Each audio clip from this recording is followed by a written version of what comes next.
Please pray with me. Lord, this is your time to speak to us, your time for us to hear your voice. So please, may these words that I have speak to each of us here. Amen. Do you believe in angels, spirits, saints, fairies, souls? Some of those? None of those? All of those? This is the time of year when we start to think about that stuff. It's All Saints' Day. Yesterday was Halloween. Tomorrow is All Souls. And we've lost some of the saints side of it and the soul side of it in the festival that has become Halloween. And we like to think that that's maybe a modern idea and that trick-or-treating is somehow new. But actually, this is ancient. All Saints' Day was created because there became too many saints. People started borrowing each other's saints from neighbouring towns, and they ran out of days in the year to put all the Saints' Days on. So they created All Saints' Day. And then they had to follow it with All Souls' Day for the day when the people who were not yet saints were remembered. But we tend not to believe about that anymore. Because in a Protestant church we tend to believe that all souls are saints and there is no time of waiting between dying and ascending to heaven. And we think that Halloween, with the costumes and everything else, is something to do with witchcraft. But it wasn't. It was originally a time when people remembered the saints' day to come. And that's why it started at sunset. And it wasn't about warding off evil spirits. It was about collecting alms for the souls to be prayed for. It was aligned in Western Europe to the Celtic festival at the same time of year. Just like Christmas. It's not new. It's not something special that we managed to amalgamate a pagan festival with a Christian one. That was done years and years ago, and we did it for every single Christian festival. The 3 days of All Hallows Tide is no different to Christmas Tide, which is 3 days, or it was, and Easter Tide. It's a 3-day festival of religious observance. And it's a spiritual thing, and it's become secular, just like Christmas, because it speaks to people. It speaks to our need to remember that people who have died have not left our memories. That the souls of those we've loved, their memories, their spirits, are still with us in some way or form. So we have a time, it's set out in the calendar, to pray for them, to remember. It was believed, the original Celtic festival, that this was a special time of year, the cusp between autumn and winter, when spirits were particularly close to the earth. And that's why they picked this time. Because as the trees started to lose their leaves and the cycle of life begins again as we come into a dormancy. And people used to call out prayers, and they'd carry lanterns as they went through woods and forests and pray for the souls, to encourage them to come nearer to God. So, Lazarus. In this reading we hear that Jesus said, no, we're not doing this now. We're going to wait a couple of days. And Lazarus died. And it talks about, he's going to wake up.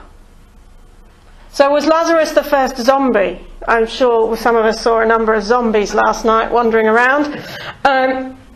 No, I don't think Lazarus was the first zombie. But it's in those stories that those zombies come from. The idea that you can awake from the dead, the Egyptian mummies that would rise as they were buried. We've all had those things. This is not a new thing, it's not a Christian thing, it's a basic human need to believe in a life after death, to believe that some part of us will continue to exist.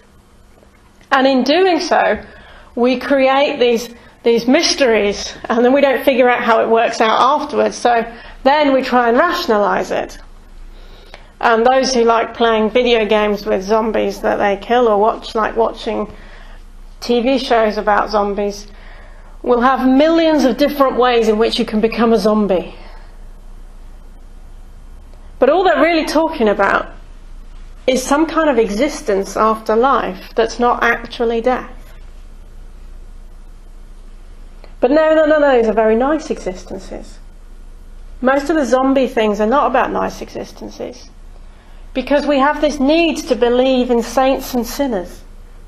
But there is no All Sinners Day. There is an All Saints Day and an All Souls Day. But there was no Sinners Day, because we don't think about it that way. Halloween is not All Sinners Day. Not even the Catholic Church that I grew up in tried to tell me that. Although they did try and tell me that it was the day when we thought about the evil stuff before we got to All Saints Day. That's not where it came from. It didn't come from Lazarus's 3 days in the grave. That's more about understanding how we could talk about it.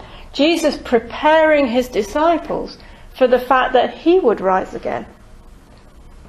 That if the power of God was strong enough, and that was the desire and the need, that rising from the dead would be possible. In some ways, Lazarus is the first soul in the Bible that gets talked about. The first person whose existence after death is considered. It happens in the Bible, it's before Jesus, it's before anybody starts to talk about rising to sit at the right hand of God the Father. It's before all of that. It is about Lazarus having his soul brought back into his body so that he might rise. And he rises well. He doesn't rise like some kind of sick and ill person that's been, he rises and he's healthy and well. That's not in this part of it. But the point of it was that God's glory. This sickness will not end in death. This life will not end in death. Jesus talks about, in other parts of the Bible, Jesus talks about whoever believes in me will have life ever after. Our souls have somewhere to go. We become angels. If you believe in fairies, if you believe in spirits, those fairies, the souls, the angels, whatever language we use for them, whatever our personal background is, I don't believe that fairies are little winged creatures with pretty skirts like the flower fairies that I grew up playing with. I believe in the Celtic fairies of a soul and a spirit. That doesn't mean I've ever seen any, just in case anyone wondered. But I think there is a magic in the world, things that we don't see, but things that we can sometimes feel and sense. Whether that is the spirit of someone who's loved, who has passed on, and is watching me, whether it is an angel sent by Jesus or God, whether it's just something I can't comprehend, and I find that difficult because I have a science degree, and that's, I was taught that, you could prove things, you could see them, you could touch them, you could calculate them, and you can't calculate souls and spirits. Halloween doesn't make sense. All Saints and All Souls don't make sense on that platform. They make sense as an inner human need. And whether it's little children in pumpkin outfits or witches' hats or black cat outfits, that's a part of a history and a tradition that grew out of the need to disguise ourselves in order to liaise between ourselves and the spirit kingdom and the souls. the witches and all of that stuff, that was a fear. A fear of darkness, and a fear that anything they didn't understand had to be either from God, or if it wasn't obviously from God, it must be from somewhere else, and therefore we put evil language around it. I don't have that kind of understanding. But I know plenty of people who do. Plenty of people for whom the only way that there can be angels is if there are also demons. For whom witchcraft is inherently evil. And an understanding that witchcraft involves a power that is used. But I also know people for whom witchcraft is actually just about wise women, whose power was more about being women and learning about nature and working with nature than about being powerful male warriors with swords and shields. And that Wicca and that is about understanding the nature of the world and the cycle that we live in. And I think we do live in a cycle. You know, harvest happens at the same time of year in most countries in the world because that's the point in the year when there's been enough sunshine and enough rain for a number of months that the crops are there. That's how the world works. Most countries don't have lots of crops growing when the ground is frozen solid in the middle of their winter. Because nature has designed our planet to have a dormancy period in the winter. I think God designed that. That's my personal belief. Is that God created that nature, and when we work with it and understand these things, we see amazing things. And that Halloween is put at this point in the year because of that turning point. That turning point from autumn where there is lots of life. Autumn is actually not a time of death, it's a time of lots of life. It's when you harvest everything. It's when all the creepy crawlies are running around trying to find warm spaces to hide. They're still there. All of the creatures are harvesting and burrowing and collecting for the winter when they're going to hide. And we come to the start of November and it's time to start hibernating.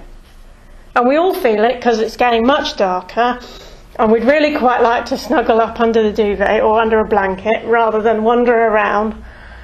And our clothes get thicker and our desire to retreat becomes more. And that's the time when we start to think now, we get to the point where the shops start to fill up with Christmas and the lights come on everywhere because we're going to celebrate this magical winter wonderland that we have, and the ice rink's out in front of the pavilion to make sure that we know that it's the magical winter wonderland, even though it hasn't been frozen enough in this country to have ice rinks naturally occurring for quite some time. We look at the world, we've become dissociated from how the world was. Halloween and All Saints has become separated from this idea of praying for souls and remembering at this time because we've become disconnected from what's actually going on in the world. Storms are coming because it's winter time. In our part of the world, in the northern Europe, Western Europe, that's the reality. Winter is coming. And so it's our time to remember what has been before we start to prepare for what is coming next. As Lazarus was at a point of remembering. When Jesus got there a bit after this reading, you know, they were all wailing and gnashing of teeth because they were grieving, and they'd been grieving for 3 days. And some of them didn't want to get out because, you know, they just wanted to curl up and die with Lazarus because that was the end of life as they knew it. And Jesus comes in and says, "Why is everyone crying?" And calls Lazarus out.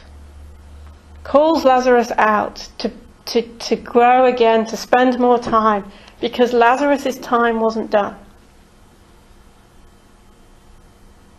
So I would encourage people over the next 2 days, because today's All Saints, tomorrow's All Souls, and in the Protestant church, we tend not to separate the difference between souls and saints. We don't say that you're only a saint if you've been called into heaven and beatified by the Pope. We recognise that we are a church and a people of all saints. So remember those who are not here. Remember the saints, the souls that are near and dear to us. But remember it in a positive way. Not in a way of grieving and wailing, but remember it as the Lazarus, as a bit more time to remember them in your heart because of what they gave you. A time to remember that we are all connected together. Humans aren't the only people that do this. Elephants go past graveyards. Horses recognise dead animals. Other mammals do this too. It is a normal part of our understanding of personhood that we understand each other's souls. Amen.